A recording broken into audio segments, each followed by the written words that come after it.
C'est une phrase qui m'a marqué. J'ai un chauffeur qui m'a dit un jour, mais en fait, moi, je travaille pas ici, je me promène. Nos métiers, ils sont assez simples.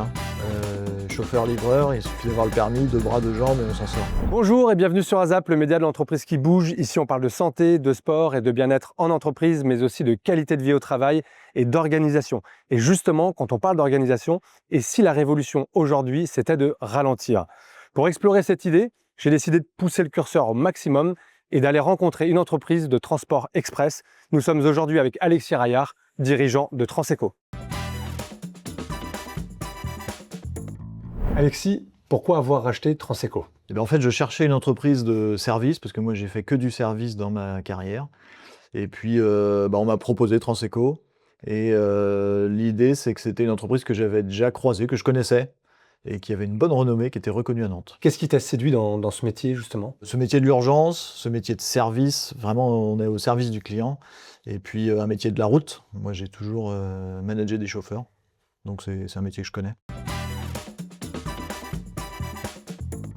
Qu'est-ce qui t'a le plus surpris quand tu as repris l'entreprise? Ce qui m'a le plus surpris, c'est vraiment 2 choses. La première, c'est que j'ai pas vu tout de suite tous mes salariés. C'est-à-dire qu'ils passaient, ils posaient un colis, ils repartaient, etc. Donc c'était assez difficile à saisir le montant, enfin le volume de leur activité.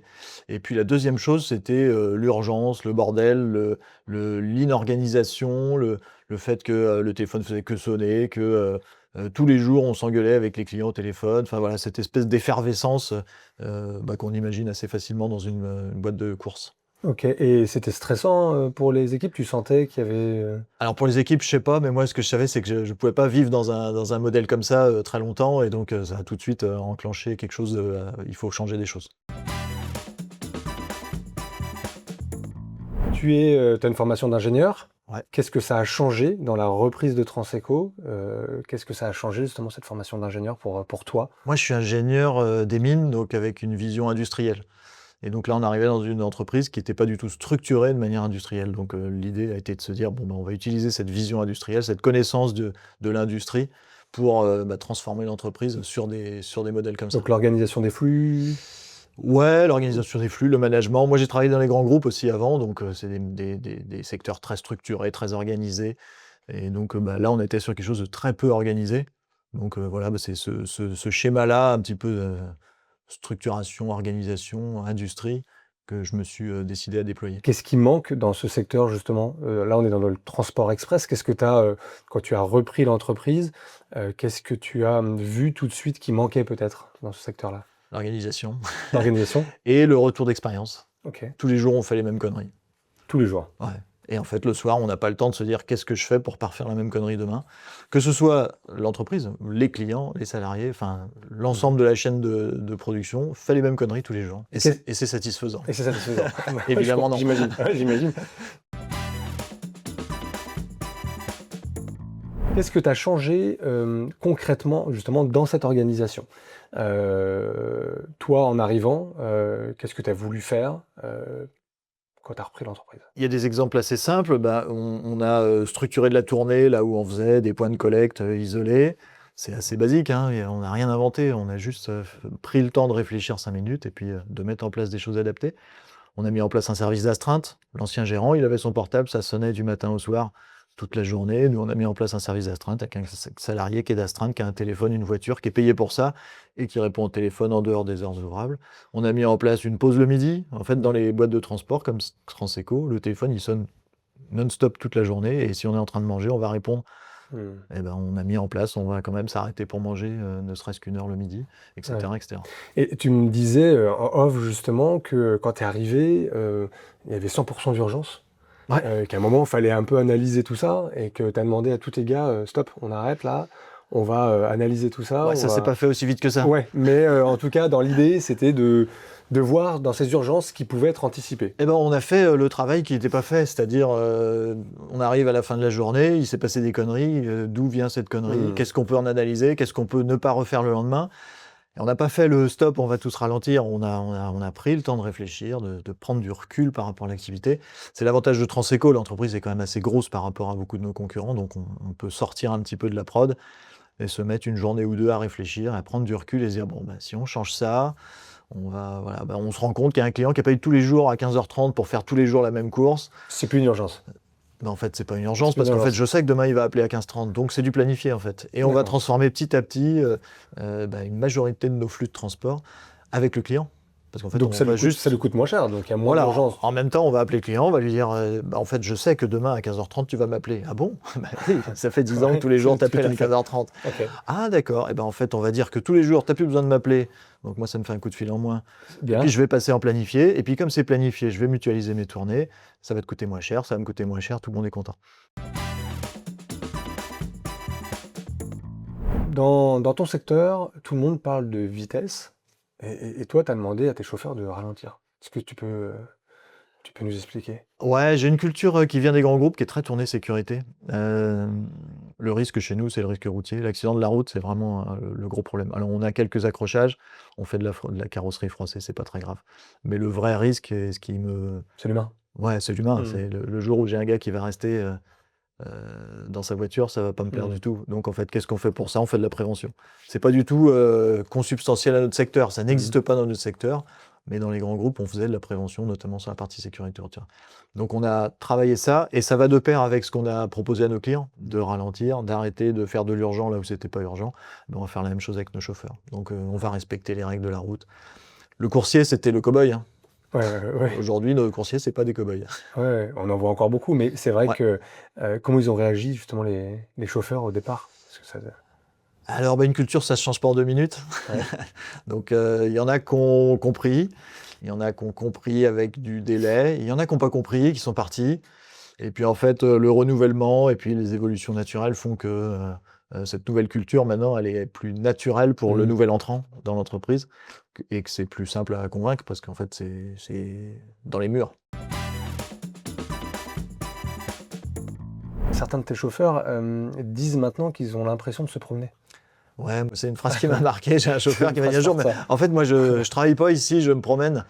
Et mais, du coup, je l'ai quand même asticoté sur ce sujet-là. Et en fait, c'est vrai, c'est-à-dire qu'il va se promener, il va faire des livraisons, il va profiter de la vue, Il a moins de stress, il a moins de stress. conduite plus apaisée. Si on lui fait, alors déjà, on lui casse les pieds pour qu'il ait une conduite apaisée et qu'il consomme moins, Ouais. c'est ce qui va dans l'air du temps, et puis dans l'air de l'entreprise. Hein. Ouais, Et puis bien sûr. après, on va il va prendre des pauses, il va s'organiser, etc. Donc, sur son trajet, il a le temps. C'est comme s'il partait en vacances, il n'est pas pressé. Et mine de rien, il va passer tous ses jalons, il va faire ses livraisons, ses enlèvements, ses livraisons, parce qu'en Ouais. fait, tout est planifié, organisé, ça va tout bien se passer. Et moi, je leur dis souvent, les gars, en fait, 99% du temps, il n'y a aucune raison de courir. Donc, ne courez pas.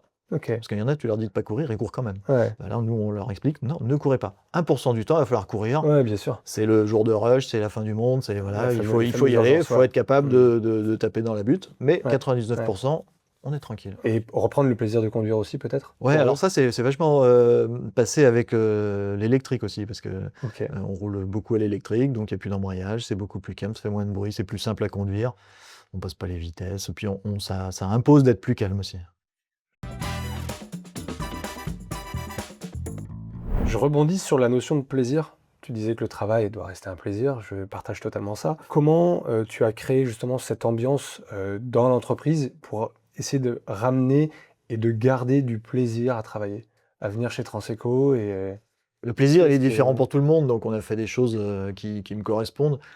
Les chauffeurs, quand ils arrivent le matin, il y a toujours un café chaud. Alors, il y a plein de boîtes où ça se fait, hein. J'ai rien inventé, c'est pas fou, mais n'empêche que ça se faisait pas chez Transeco. Donc, ils arrivent, ils ont tous un café chaud, enfin ceux qui veulent.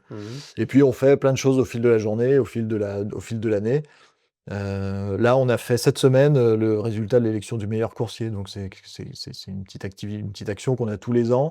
On fait voter nos clients pour qu'ils choisissent leur meilleur coursier. C'est très symbolique. C'est très sympa, ça fait un plaisir fou au coursier parce que un tel a voté pour moi, etc. Et Ouais. le gagnant gagne un lot qui a de la gueule. Mhm. Et puis c'est un exemple. Après, on a aussi la possibilité pour certains de nos chauffeurs de travailler sur 4 jours. Donc eux, leur Ok. plaisir, c'est de dire au lieu de faire 5 journées, je vais faire 4 journées. Ça va être des grosses journées. Hein, ça va être des journées de 9 heures, grosso modo, parce qu'ils restent à temps plein. Mais par contre, ils ont un jour de libre toutes les semaines. Ouais, donc il y a un côté quand même, il y a un côté humain que tu as apporté aussi, donc processé par le côté ingénieur, Ouais. humain aussi par ta personnalité. Indispensable. Et dans les recrutements que tu fais aujourd'hui, tu recrutes plutôt sur un état d'esprit, sur une personnalité, tu recrutes ou que sur des compétences Nos métiers, ils sont assez simples. Hein. Chauffeur-livreur, il suffit d'avoir le permis, 2 bras, 2 jambes et on s'en sort. On n'adresse pas, il n'y a pas besoin de diplôme, on n'a pas besoin d'être bac plus 40. Donc Ouais. en fait, tout le monde peut être chauffeur-livreur. Donc moi, je vais plutôt aller chercher des profils qui ne sont pas chauffeurs-livreurs et on va les former à nos métiers. Donc du coup, les profils, je peux me permettre d'aller chercher de la personnalité. Je vais chercher des gens qui ont eu des périodes de vie, des périodes de travail, des expériences différentes et qui vont venir s'amalgamer pour faire une équipe qui va être assez disparate et D'accord. où chacun va amener ses forces. Donc Ok. j'ai des profils très jeunes, j'ai des profils très vieux, j'ai des profils D'accord. milieu de carrière. Enfin, on est très très large. Donc tu es très ouvert sur le profil, en tout cas à partir du moment où tu sens qu'il y a un matching Exactement. entre les valeurs de la boîte, tes valeurs à toi et les siennes. Je vais plutôt chercher une personnalité qui va bien fitter. Ok. Et en fonction des recrutements et de l'état de l'équipe, Mhm. je vais quand même flécher un plus ancien, un plus jeune. Mhm. La boîte peut avoir 30% de jeunes, mais si on fait 70% de jeunes, ça ne va pas marcher. Ou vice-versa, si on fait un équilibre, 70% cherche un d'anciens, équilibre. ça ne va pas marcher. Ok. Voilà. Et on va, à chaque fois qu'on recrute, se poser la question. Et on ne va pas s'arrêter sur le chauffeur-livreur. Ça ne m'intéresse pas, en fait. Je reviens sur les initiatives concrètes que tu as mises en place dans l'entreprise. Tu parlais tout à l'heure de pause déjeuner, les pauses, les repas équilibrés. Tu peux nous en parler un petit peu plus parce qu'il y a d'autres choses. Hein. Ça, c'est un truc qui m'a marqué, effectivement, si on revient au rachat de Transeco, c'est qu'on n'a même pas le temps de manger le midi. Donc, quand on n'a pas le temps de manger, qu'est-ce qu'on fait? On va s'acheter un sandwich vite fait ou on mange une salade. Enfin, on mange de la merde, quoi. Donc, assez rapidement, on a mis en place un système de repas. Donc, ça ne concerne pas les chauffeurs, ça concerne les gens qui travaillent au sein des bureaux. Ils ont un repas qui arrive, donc c'est un repas équilibré, bio, vegan, à certains jours.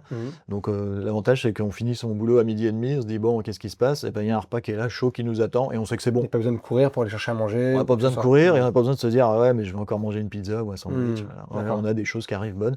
Okay. Et ça, on a une vraie adhésion sur ces choses-là. Ça fait on s'impose une vraie coupure et on mange bien. Et les vélos aussi, j'ai vu qu'il y avait de plus en plus de vélos là, devant l'entreprise. Ouais, on a mis en place un forfait mobilité durable pour tous les salariés qui viennent à vélo. On leur donne une petite prime à la journée. Ça veut dire que moi, je les incite à venir à vélo. Souvent, le problème, c'est ah ouais, mais quand il pleut, j'ai pas envie. Bah, tu viens à vélo quand tu as envie. Si déjà la moitié du temps, tu viens à vélo quand il pleut pas, c'est déjà ça de gagner pour ton portefeuille, pour la planète, etc. Donc, on a mis des petites incitations comme ça. Je reviens sur le modèle de l'urgence. J'ai une grande phrase en tête, mais est-ce que c'est un mauvais modèle? Est-ce qu'aujourd'hui, c'est un modèle dont on doit faire attention? Est-ce que c'est un modèle qui est transposable dans d'autres secteurs d'activité? Selon toi, avec ton regard d'ingénieur qui a travaillé en industrie, cette notion d'urgence dans notre société actuelle? Le problème de l'urgence, c'est que on a un portefeuille ouvert et on va dire tout est urgent. En fait, c'est aussi simple, comme ça on s'emmerde pas, tout est urgent, c'est parti. Dans la réalité, nous, quand on travaille les modèles de flux et de plans de transport avec nos clients, on est à moins de 10% de vrai urgent. C'est-à-dire, là, il y a une urgence, il faut le faire. Donc nous, on a gardé la capacité à faire ça, parce que c'est le service que nos clients nous demandent en partie. Bien sûr. Mais on va aider notre client à se rendre compte que ça ne concerne que 10% de ses flux. Okay. Donc sur cela, on les garde, on les fait. Et sur tout le reste, on va travailler avec lui. C'est quoi la vraie urgence? Et puis c'est plus de l'urgence, c'est du délai. Quel est le vrai délai? C'est à la journée, c'est à J+1, c'est à la demi-journée. Et là, on va travailler. Et comme on va travailler ses prix, le client il va s'y retrouver à la fin. Parce qu'en fait, tout ce qui est moins urgent, ça coûte moins cher. Ça coûte moins cher en euros sonnants et trébuchants. Puis ça coûte moins cher pour la planète parce qu'on va moins consommer pour le faire. Donc la culture de l'urgence, effectivement, coûte trop cher en fait aujourd'hui à une entreprise. Elle coûte très très cher, ouais. Okay. Ouais. Notre métier, le transport léger, il ne sait pas faire payer le vrai prix. C'est-à-dire que j'ai encore beaucoup de concurrents qui font de l'urgent au prix du pas urgent. Et puis qui, au bout de la fin de l'année, se disent on ne gagne pas beaucoup de sous dans nos métiers quand même. Et bien en fait, il faut changer ça, il faut éduquer les clients. Donc c'est du temps à passer avec les clients, en leur expliquant l'urgence, c'est très cher. Quand vous en avez besoin, pas de problème, on le fait. Mais alors la facture, vous n'allez pas l'aimer, mais que vous allez consommer tellement peu en urgent que finalement, ça va bien se passer. Je reviens sur ta marque employeur.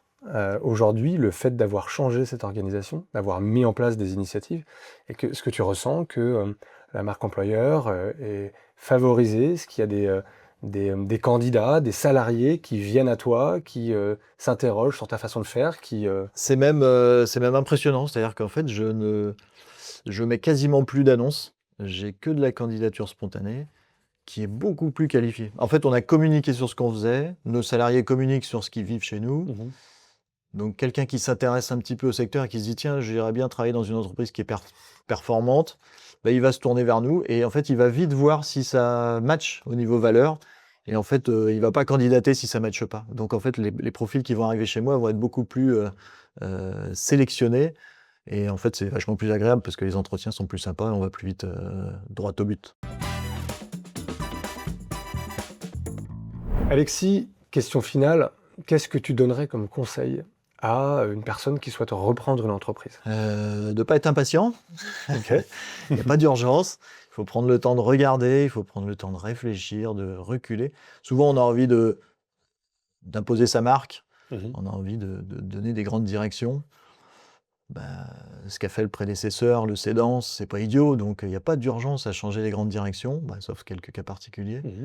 Donc prenons le temps de réfléchir, de regarder, d'observer. Et après, quand on décide d'agir, là, il faut agir vite. Mais en fait, l'empressement n'est pas de l'urgence. Ok. Merci Alexis. Avec plaisir. Merci de nous avoir suivis pour ce nouvel épisode d'ASAP. Si vous aussi, vous avez mis en place de belles initiatives en matière de sport, de santé, mais aussi de qualité de vie au travail ou d'organisation en entreprise, n'hésitez pas à m'écrire à contact@asapmedia.fr. Et moi, je vous dis à bientôt.